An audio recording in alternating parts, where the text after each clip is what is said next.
함이니라. 아멘.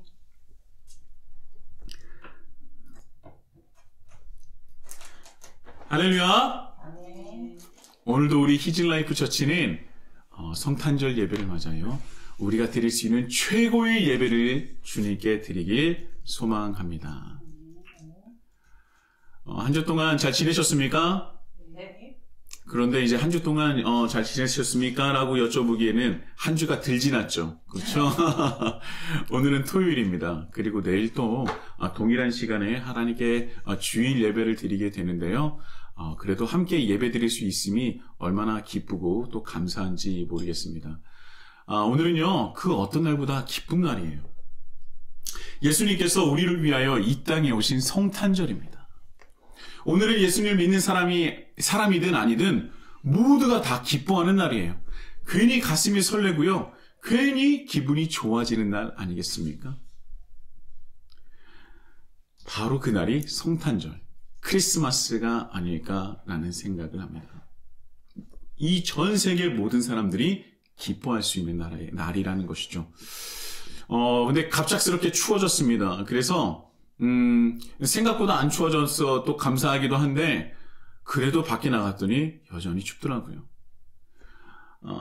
이렇게 추운 와중에서도요, 그 추위를 뚫고 예수님이 이 땅에 오심을 감사하면서 또 예배로서 기뻐하며 영광 돌리시는 우리 모두에게, 이 시간 우리 모두에게 예수 그리스도의 크신 사랑과 은혜가 충만하게 임하실 예수님의 이름으로 축복합니다. 네.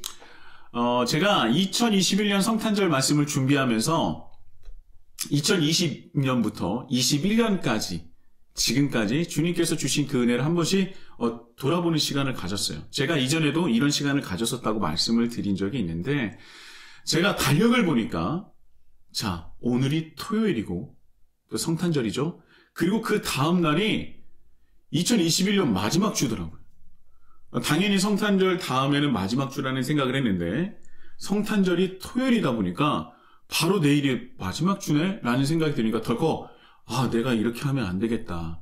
하나님께서 우리에게 주셨던 은혜를 다시 한번 돌아봐야겠다라는 시간을 가졌어요. 연말이다. 한 해가 다 지나갔다라고 생각을 했지만 막상 이제 내일이 마지막 주일이라고 생각하니까 마음이 약간 다급해지더라고요.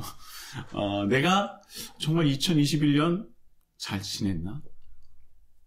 여러 가지 생각이 막 복잡한 생각들이 막 주마등처럼 막 지나갑니다. 2020년 1월 5일 우리 히즐라이프 처치의 첫 예배를 주님께 드리면서 받았고 누렸던 그 은혜들을 한번 돌아봤고요. 그리고 첫 번째 히즐라이프 처치의 양육을 시작하면서 하나님을 알아가던 그 순간도 떠올려 봤어요.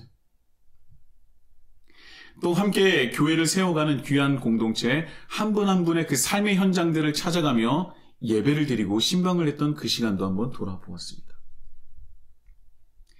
코로나 팬데믹으로 성찬식을 함께 드릴 수 없어서 우리가 자그마한 성찬 키트를 준비해서 공동체분들에게 배달을 했었던 그 순간도 한번 돌아봤어요. 그리고 대면 예배가 안 된다고 해서 온라인 예배를 드리라고 국가에서 또 지침을 주셔가지고 갑작스럽게 온라인 예배를 부랴부랴 어떻게 드려야 되나 이것저것 알아보고 겨우겨우 온라인 예배를 드렸었던 그때를 한번 또 생각해 보았습니다. 덩그러니 컴퓨터 앞에서 예배를 인도하고 설교를 할 때 저는 약간의 정체성의 혼란이 왔어요. 늘 이제까지는 성도들을 향해서 예배를 드리고 설교를 했다면 컴퓨터를 앞에 두고 설교를 하니까 내가 설교를 하는 건지 예배를 드리는 건지 처음엔 정말 힘들었어요. 그래서 첫 번째로 드렸었던 온라인 예배는요, 유튜브에서 비공개로 해놨습니다. 왜냐하면 제가 너무나 낯설었고 너무나 어색해서 제가 어떻게 예배를 드렸는지 어떻게 설교를 했는지를 기억이 안 날 정도로 그냥 훅 지나간 것 같아요.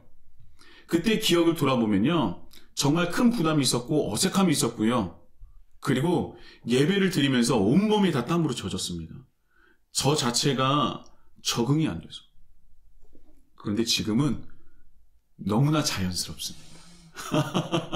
이렇게 컴퓨터를 보면서, 이렇게 카메라를 보면서 설교를 하는 것이 굉장히 자연스러워졌어요.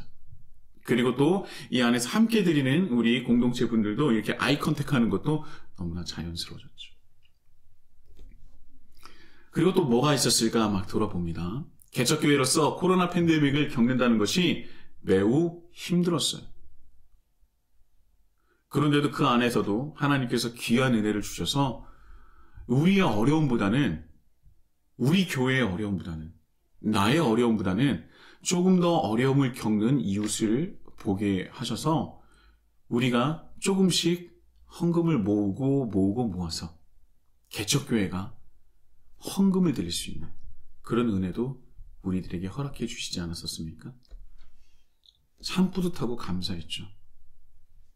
그런 은혜의 시간이, 그런 은혜의 순간이 지나고 지나서 2년이라는 시간을 채우게 되었어요. 참 감사하고 참 기뻐요. 너무나 더 많아요. 더 나누고 싶은데 그러면은 설교 시간이 다 지나갈 것 같아서 여기까지만 하는 거예요. 제가 그리고 더 감사하고 기쁜 것이 무엇이냐? 저 혼자가 아니라 여러분과 함께 교회를 세우고 또 하나님 나라를 확장하고 있다는 것, 하나님 나라를 확장하기 위해서 우리가 노력을 함께 하고 있다는 것, 그런 공동체가 있다는 것, 그런 교회가 있다는 것이 더 기쁘고 더 감사한 거예요. 저는 혼자가 아닙니다. 우리는 혼자가 아닙니다. 우리는 공동체로서, 교회로서 하나님 나라를 함께 확장하고 있는 것이죠. 함께하는 기쁨과 감사가 주님의 은혜로 더욱 충만하게 우리 히즈라이프 처치에 임할 줄 믿습니다. 여러분 함께해 주셔서 감사합니다. 설교가 끝날 것 같은데 아직 시작도 안 했죠. 여러분 2020년 1월 5일 히즈라이프 처치 첫 예배 설교를 기억하십니까? 기억 못해요. 그런데 들으시면 바로 기억이 날 겁니다. 왜냐하면 그때 제가 목이 터져라 정말 목소리를 높이면서 설교를 했기 때문에 들으시면 그랬었지 기억나실 거예요. 마태복음 16장 18절의 말씀이었어요. 이 말씀이죠. 또 내가 내게 이르노니 너는 베드로라. 내가 이 반석 위에 내 교회를 세우리니 음부의 권세가 이기지 못하리라. 그래서 베드로의 이름의 뜻이 무엇이에요? 반석이잖아요.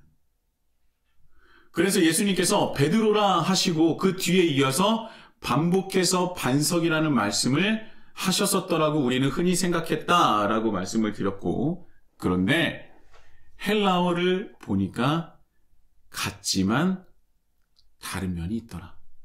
베드로라는 이름은 페트로스예요. 그리고 그 뒤에 반석이라는 헬라어는 페트라라고 했습니다.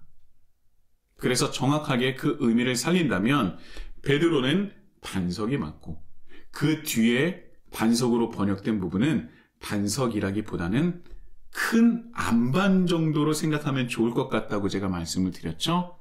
그러니까 베드로, 페트로스가 모여서 무엇이 된다고요? 페트라가 되는 거예요.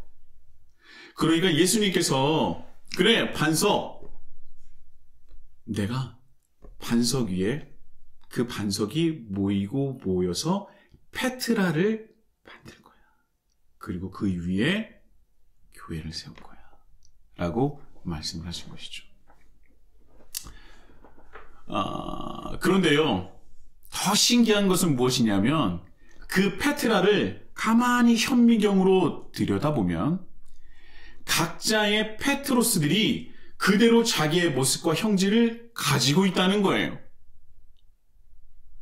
페트로스들이 모여서 페트라가 되는데, 그렇다면 페트로스들이 사라지느냐? 사라지지 않아요.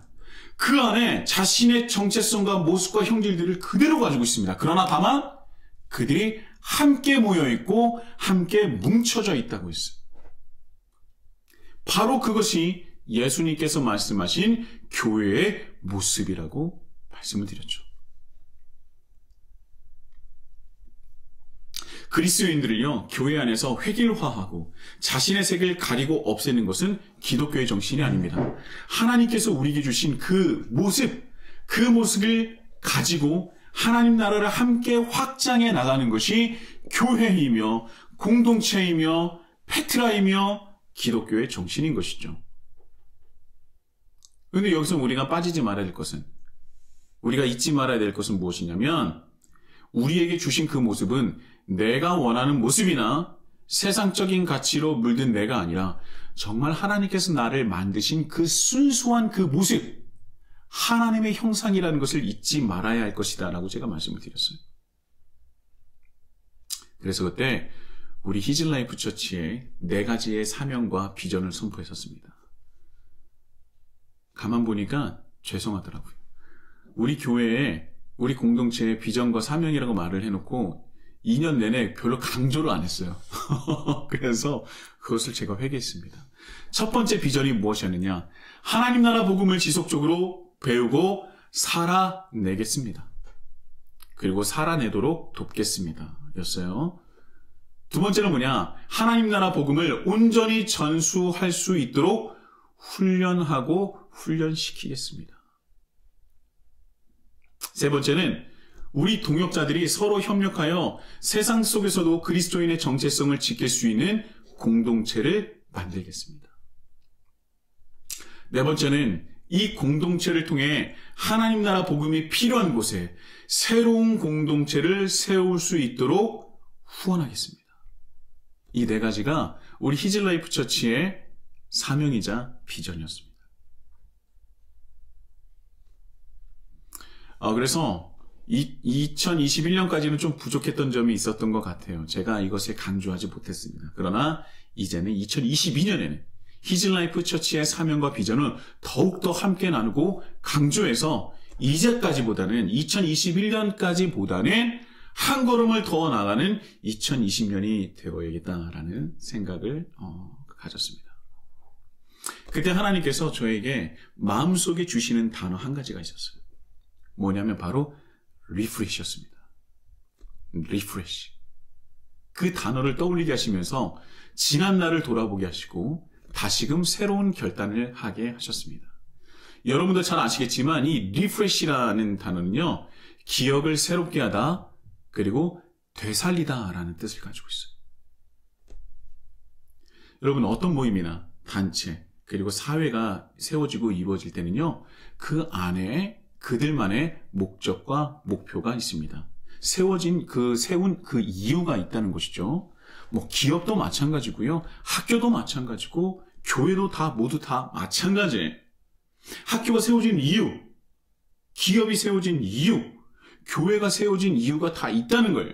그리고 그 이유를, 그 목적을 이루기 위해서 사람들이 모였고, 또 그것을 이루기 위해서 함께 노력하는 것입니다. 그런데 시간이 지나면 그 목적과 목표가 조금씩 달라져요. 옅어지기도 하고요. 처음에 그 의도와는 다르게 완전히 다른 길로 가기도 합니다. 그러면 그때 잘못을 깨닫고 외치는 것이 바로 리프레시예요. 다시 처음으로 돌아가자. 원래의 목적을 새롭게 다짐하여 회복하자. 그것이 바로 리프레시입니다. 근데 여러분, 이 리프레시는요, 한 번으로 끝나지 않습니다. 한 번 리프레시 했다고 해서 모든 것이 끝나는 것이 아니에요. 우리는 삶을 살아가면서 지속적으로 계속 스스로를 돌아봐야 하고요. 변하지 않도록, 경로를 이탈하지 않도록, 때로는 치열하게 내 자신과 그리고 그 공동체가 싸워야 합니다. 변화하려고 하고, 변질되려고 하고, 경로를 이탈하려고 하는 내 자신과 싸워야 한다는 거예요.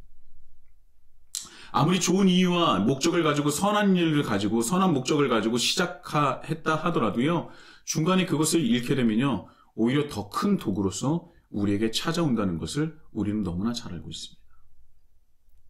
유지하는 것이 참으로 어렵죠. 그래서 이 리프레시는요, 이 마음을 우리는 지속적으로 담고 스스로를 돌아보고 또 회복하려고 노력을 해야 한다는 것입니다. 오늘은 성탄절입니다, 여러분. 성탄절이에요. 예수님께서 이 땅에 오신 이유가 무엇입니까? 저도 오늘 우리 아이들에게 예수님께서 이 땅에 오신 이유가 무엇이니? 라고 제가 간단하게 물어보고 그것에 대해서 다시 한번 설명을 했어요. 여러분, 예수님께서 이 땅에 오신 이유가 무엇입니까? 우리를 구원하시기 위해서. 우리의 죄를 사하여 주시기 위해서. 네, 맞습니다. 네, 맞아요. 그런데 왜 우리를 구원하러 오셨습니까? 왜 우리의 죄가 무엇이 문제가 되기에 우리의 죄를 사하여 주시기 위하여 이 땅에 오신 것입니까? 그것 또한 우리가 한번 생각해 봐야 된다는 거예요. 여러분, 이 땅은요, 죄악으로 물들어서 하나님이 아닌 사단을 따르고 어둠과 악의 권세가 판을 치는 그런 세계가 되었어요. 그래서요, 수많은 사람들은 하나님이 아니라 먼저 우상을 만들었죠. 수백, 수천 년 전에는요, 하나님이 아닌 다른 신을 만들어서 섬기게 했어요. 그래서 우리는 죄에 빠졌습니다. 그런데 그들이 만들었었던 수많은 그런 신들은 무엇을 추구하고 있는지 아십니까? 수백, 수천 년 전에 그들이 하나님이 아닌 다른 신들을 자기 스스로 만들어서 섬겼는데 거의 대부분의 신들은 무엇을 추구하고 있는지 아세요? 네. 자기가 잘 먹고 잘 사는 것. 그리고 잘 먹고 잘 살게 되면 이어서 무엇으로 빠집니까? 쾌락으로 빠지죠. 그래서 그것들을 위해서 그것들을 신격화시키고 그것에 빠지는 것을 정당화했던 것입니다. 성경에 나오는 바알의 신이 뭐예요? 풍요의 신 아닙니까? 그리고 바알과 빠지지 않는 게 뭐예요? 아세라. 아세라는 무슨 신이에요? 쾌락의 신이죠. 정말 정확하게 이어집니다. 그래서 그들은 하나님을 버리게 됩니다. 그래서 죄악으로 물들고 또 물들고 그리고 그것을 정당화하기 위해서 자신을 스스로 신을 만들고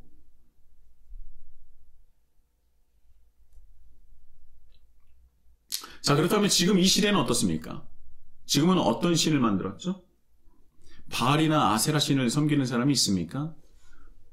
없어요. 없어. 그렇다면 지금은 누구를 섬기고 있습니까? 자본, 물질. 자본, 물질. 그렇다면 자본과 물질은 누구를 위한 거예요? 자기 자신을 위한 거예요. 그래서 지금 현대인들은요, 자기 자신을 신으로 섬기고 있는 겁니다. 자기 자신을 섬기고 있는 거예요. 모든 삶의 이유와 목적이 모두 자기 자신을 향해 있습니다. 그리고 때로는 종교를 가지는 이유 또한 자기가 잘 되고자 조금 더 잘 살고자 뭔가 그 종교, 그 신으로 인해서 내가 무엇인가 받아내고자 종교를 가지고 신을 섬기죠. 결국 그것은요, 종교를 가졌다고 해서 그 신을 섬기는 것이 아니라 자신을 섬기는 거예요. 그래서 때로 우리 기독교조차 기복신앙으로 기독교의 원래의 목적과 존재의 이유가 변질된 모습을 보이곤 합니다. 그래서 우리 기독교 또한 회복해야 할 부분이 있다면 과감하게 리프레시를 해야 하는 것이죠. 다시 돌아가야 돼요. 교회뿐만 아니라 우리 스스로도요, 내가 정말 하나님을 믿는 사람이 맞는가? 하나님을 믿는 사람으로서 온전한 삶을 살아가고 있는가? 내가 하나님의 영광을 돌리는 삶을 살아가고 있는가? 세상은 나를 통해서 하나님을 경험하고 있는가? 아니, 세상도 아니고 내 옆에 있는 내 지인들이나 내 가족들이 나를 통해서 하나님을 경험하고 있는가? 과연 나는 내 삶 속에서 성령의 열매를 맺고 있는가? 우리는 스스로 이런 질문을 던져야 합니다.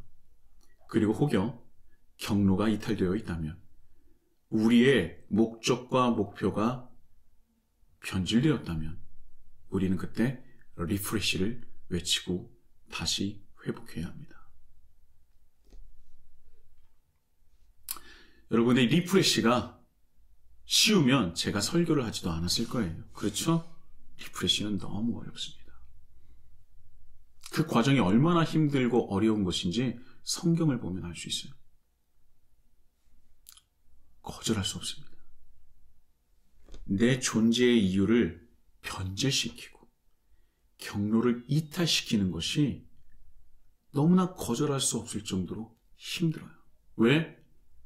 내가 아프니까, 내가 고통스러우니까, 내가 괴로우니까, 내가 힘드니까.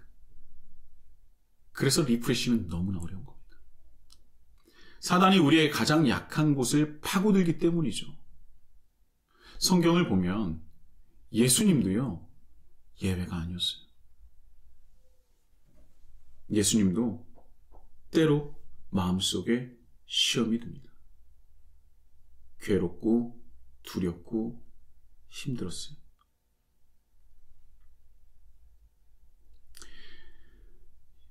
사단이 예수님을 시험합니다.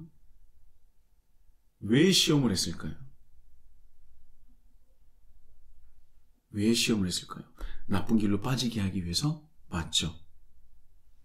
그런데 예수님이 정말 견고한 상태였다면, 40일 동안 굶고 있었는데 하나도 허기지지 않았다면 사단이 시험을 했을까요?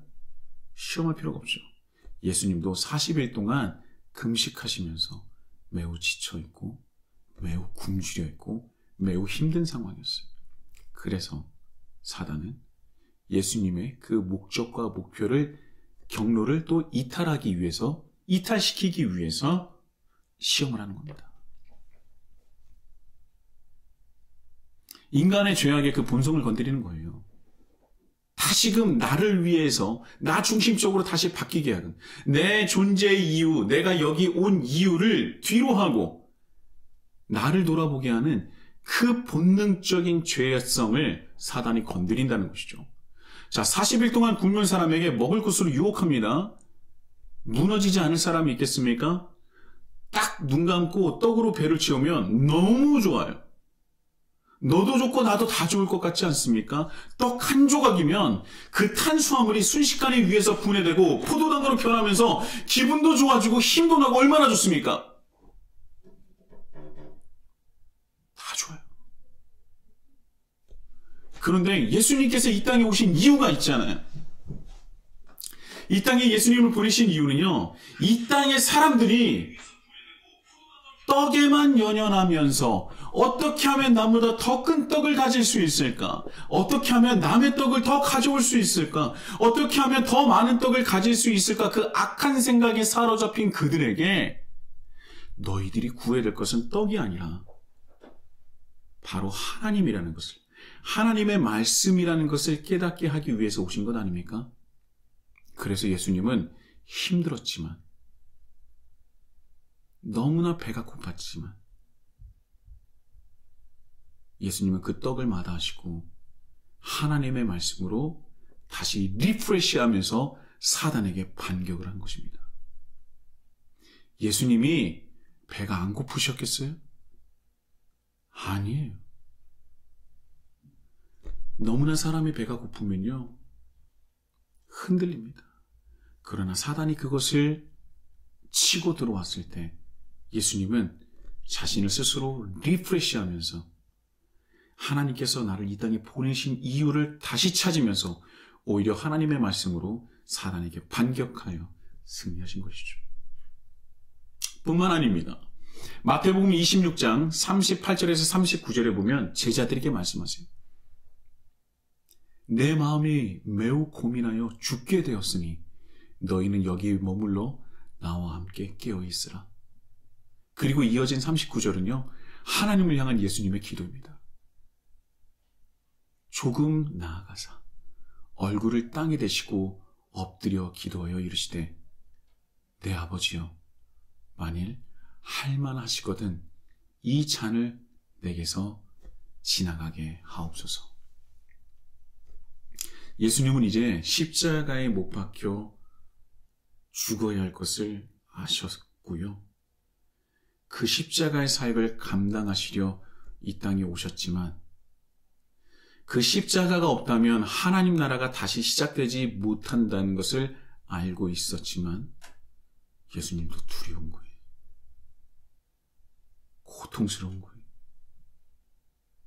감당하기가 벅찬 거예요. 예수님은 100%의 신성과 100%의 인성을 둘 다 가지고 계시지 않습니까? 100%의 인성, 그것을 가지고 계시기 때문에 고통스럽습니다. 두렵습니다. 외롭습니다. 굉장히 벅찬 거예요. 감당하기가 너무 어려운 거예요. 그래서 제자들에게 나를 위하여 기도하라.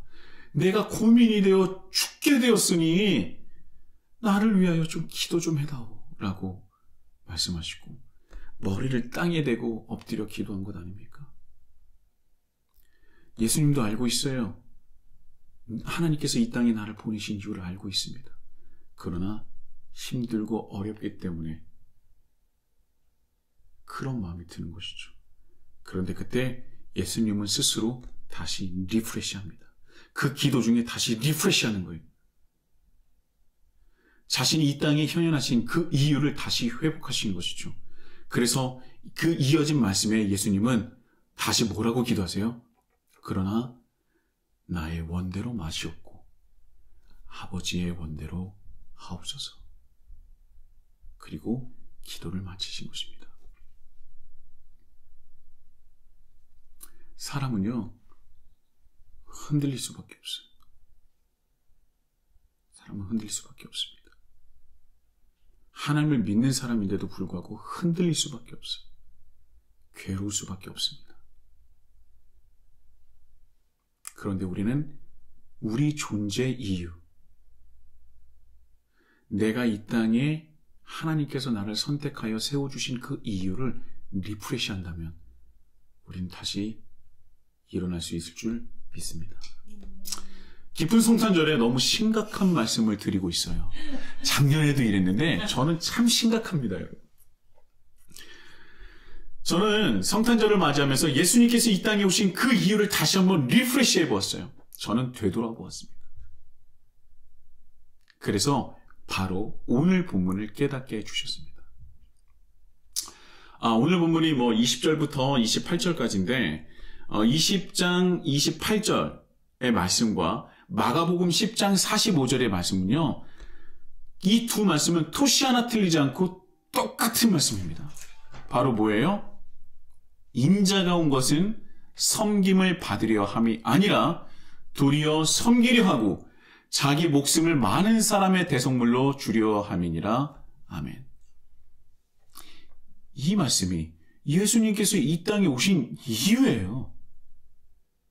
섬기려 하는 것이 아니라 섬기려 오셨다라는 것입니다. 그래서 예수님께서 이 땅에서 행하시고 이루신 모든 것들은 바로 다 섬김이에요. 하나님 나라를 무엇으로 시작하신 것입니까? 바로 예수님께서 이 땅을 섬김으로 말미암아 시작하고 이루신 것이죠. 우리의 죄를 예수님께서 어떻게 사하셨습니까? 바로 섬김으로써 사하신 거예요. 그래서 예수님의 사역은 바로 섬김입니다.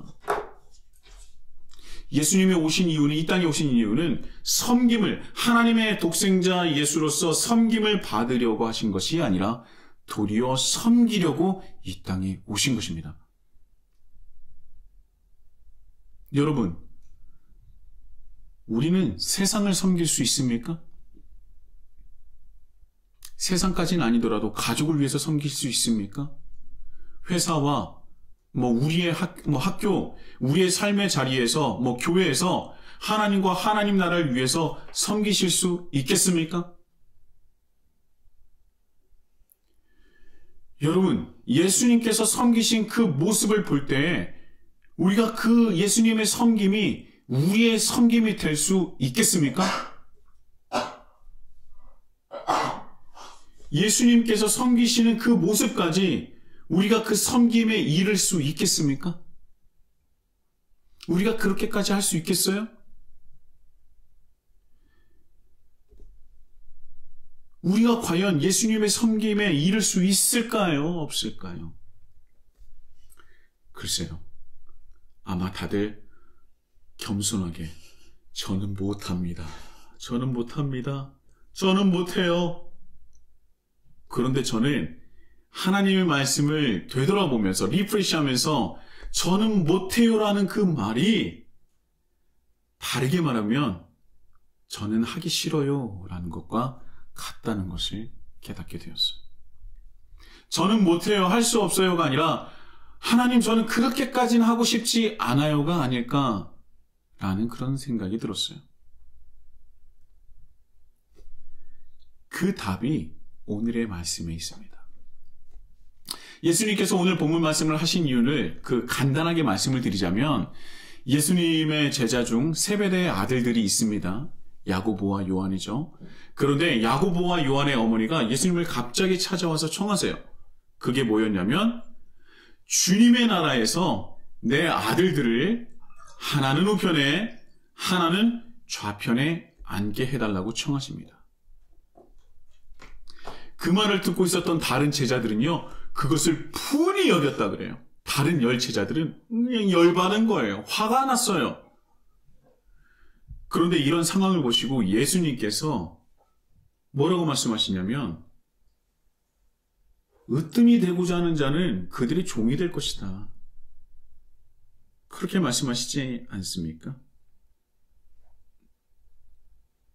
참 이 말씀이 너무나 대단한 말씀이에요. 너희 중에 누구든지 크고자 하는 자는 너희를 섬기는 자가 되고 너희 중에 누구든지 으뜸이 되고자 하는 자는 너희의 종이 되어야 하리라. 그리고 이어진 말씀이 예수님께서 이 땅에 오신 그 이유를 말씀하신 것이죠. 인자가 온 것은 섬김을 받으려 함이 아니라 도리어 섬기려 하고 자기 목숨을 많은 사람의 대속물로 주려 함이니라. 굉장하지 않습니까? 그런데요, 이 말씀을 들으면 높은 자리를 앉지 말고 섬김의 자리에 앉아야 됩니다 라고 말씀 정도로 생각하고 그냥 어렵겠지만 한번 섬겨보세요. 한 번이라도 한번 해보세요. 또 합니까? 이전보다 조금 더 섬기는 사람이 될지? 이 말을 하려고 하는 것이 아니에요. 정말 중요한 말씀은 22절과 23절에 있습니다. 제가 봉독해 볼게요. 예수께서 대답하여 이르시되 너희는 너희가 구하는 것을 알지 못하는도다. 내가 마시려는 잔을 너희가 마실 수 있느냐? 그들이 말하되 할 수 있나이다. 이르시되 너희가 과연 내 잔을 마시려니와. 제가 이 말씀을 세 번역본으로 다시 한번 봉독해 볼게요. 예수께서 대답하셨다. 너희는 너희가 구하는 것이 무엇인지도 모르고 있다. 내가 마시려는 잔을 너희가 마실 수 있겠느냐? 그들이 대답하였다. 마실 수 있습니다. 예수께서 그들에게 말씀하셨다. 정말로 너희는 나의 잔을 마실 것이다. 예수님께서는요, 우리에게 어렵겠지만 한번 해봐. 어렵겠지만 한번 해보겠니? 정도가 아니라 예수님께서는 우리에게 이렇게 말씀하고 계세요. 정말로 너희는 나의 잔을 마실 것이다. 정말로 너희는 나의 잔을 마실 것이다. 이 마시다라는 단어, 이 헬라어는요, 피오라는 말이에요. 이 피오라는 단어는요, 완벽히 흡수하는 것을 뜻합니다. 쉽게 말하면 물을 완벽하게 빨아들이고 흡수하는 스폰지를 떠올리시면 됩니다. 단 한 방울의 그 물도 정말 한 방울의 남김없이 빠짐없이 모두 다 흡수해버리는 것을 뜻해요. 이 피오라는 단어가 그렇습니다. 자, 그것을 28절 예수님께서 말씀하신 그 잔이 무엇이냐? 바로 그것이 섬김이라고 28절에 말씀하신 거예요. 여러분, 우리는요, 예수님의 잔을 함께 마시는 자인 줄 믿습니다. 예수님께서는 우리에게 말씀하십니다. 정말로 너희는 나의 잔을 마실 것이다. 마셔보겠니? 나를 위해서 마실 수 있겠니? 가 아니에요. 정말로 너희는 나의 잔을 마실 것이다. 단 한 방울도 빠짐없이 모든 것을 흡수해서 내 잔을 함께 마실 것이다.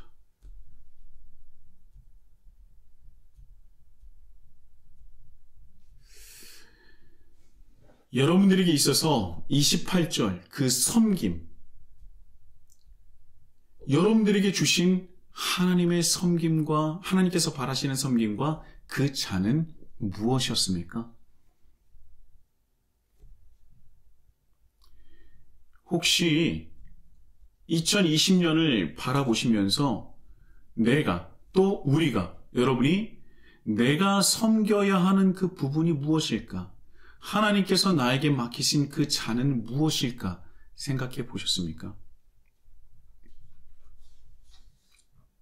한번 기도해 보세요. 그리고 또 혹여 우리가 잊고 있었던 것이 있다면 나에게 주셨던 그 섬김과 잔이 있었는데 그것을 잊고 있었던 것이 있었다면 그리고 그것을 이루기에 잔을 마시기에 부족한 부분이 있었다면 또 오히려 섬김을 받으려고 하지는 않았나? 그것을 한번 돌아보시기 바랍니다. 리프레시 하세요. 그리고 다시 회복하십시오. 예수님께서 우리에게 주신 섬김의 잔을 당당히 마시고요. 섬김으로 하나님 나라를 확정하시고 이루어내시는 우리 히즈라이프 처치가 되기를 예수님의 이름으로 축복합니다. 아멘. 우리는 2022년이 이제 다가옵니다. 끝이 아니에요, 여러분. 이제 시작입니다. 여러분들에게 맡기신 그리고 하나님께서 준비하신 그 섬김의 잔들이 있을 거예요. 그것을 리프레시해서 다시금 회복하십시오. 그래서 2022년에는 섬김의 잔이 우리의 잔이 되고 그리고 그것을 당당히 마실 수 있는 우리 히즈라이프 처치가 되기를 소망합니다. 예수님께서 성탄절 이 땅에 오신 이유가 그 잔을 우리에게 보여주시고 그리고 그 잔을 마심으로 그 잔을 우리에게 주시기 위해서 이 땅에 오신 것입니다. 그리고 우리에게 말씀하십니다. 정말로 너희는 내 잔을 마실 것이다.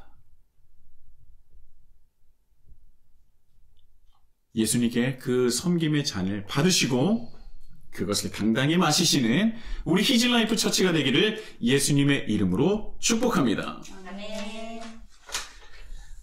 우리 다 같이 또 찬송하실